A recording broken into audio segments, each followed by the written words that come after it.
Oke, sekarang kita mau coba mesin debit BCA nih. Tutorial transaksinya nih ya, takut lupa. Jadi caranya kalau misalkan kartu sesama BCA itu yang kena cas itu pemilik toko 0,15%. Tapi kalau misalkan customer yang pakai bank lain kayak Mandiri, BNI dan lain-lain, itu kena casnya 1%. Kalau misalkan pakai kartu kredit, kena casnya 2%. Jadi ingat, kalau transaksi bank lain atau kartu kredit, nominal penjumlahannya itu total transaksi customer harus ditambahin dengan 1 atau 2%, seperti itu.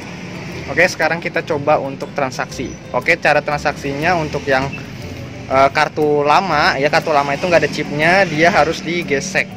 Digesek itu posisinya itu kartu yang hitamnya seperti ini ada di sini ya.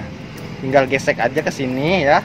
Tapi kalau untuk yang kartu baru itu ada chipnya, nih dimasukin. Kartu kredit juga dimasukin. Oke, sekarang kita akan transaksi pertama. Ayo. Pertama kita masukkan.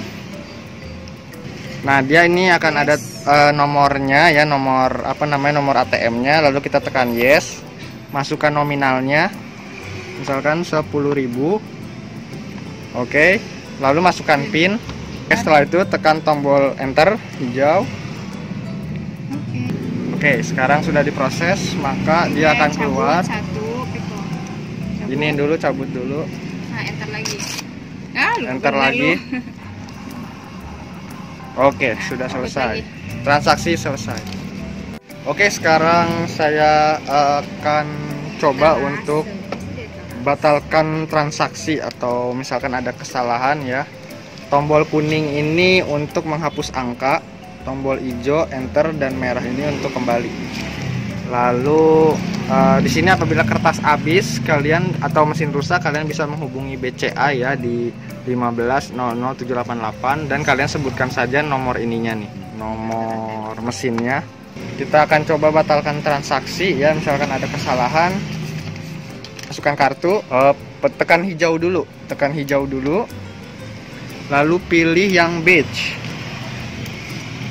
pilih batch, lalu setelah itu enter, pilih void, nah enter lagi, masukkan password, enter, masukkan invoice. Ini invoice ya, invoice itu yang trace nomor ya, itu berapa itu? 10.007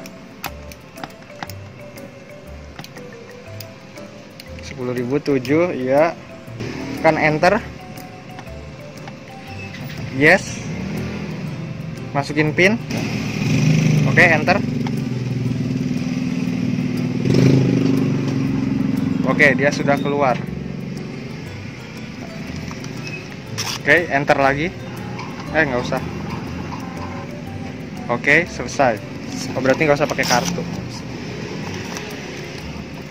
Oke, ini berarti terdapat tanda minus ya di ini, minus 10.000, berarti ini sudah dibatalkan transaksinya. Sekarang setiap kali sudah ada transaksi, kita harus di settlement ya, atau kalau ini mah tutup ya. Tutup itu kalau nggak di settle berarti uangnya yang transaksi itu nggak akan masuk. Untuk masuknya itu 1 kali 24 jam ya. Misalkan di settlenya pas tutup toko, berarti masuknya besoknya baru masuk uangnya. Pilih menu settle, kembali dulu back, tekan enter, lalu pilih settle ya, pilih settle, enter, masukkan passwordnya ya. Oke, setelah itu enter, dan dia sudah disettle. Oke, settle hanya seperti itu caranya, mudah.